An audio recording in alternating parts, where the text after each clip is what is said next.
যে আল্লাহ পৃথিবী বানাইল, যে আল্লাহ দুনিয়া বানাইল, পরকাল বানাইল, যে যেটার মালিক, সেই মালিকে বলতেছে দুনিয়া কোন শান্তির জায়গা নয়, দুনিয়া চিরস্থায়ী নয়, দুনিয়ার নিয়ামত কোন নিয়ামত নয়, এর থেকে কোটি গুণ নিয়ামত আমি আল্লাহ তোর জন্য পরকালে রাখছি।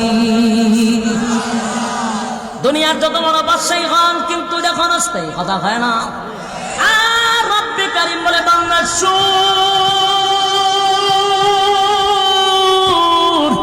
কোন রকম একটা জান্নাতি যদি জান্নাতে যায় রে, আমি আল্লাহ তার একটা রাজত্ব দিব।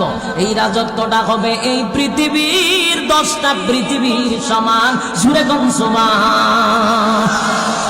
একটা জবান বন্ধ রাখবেন, আল্লাহু আকবার।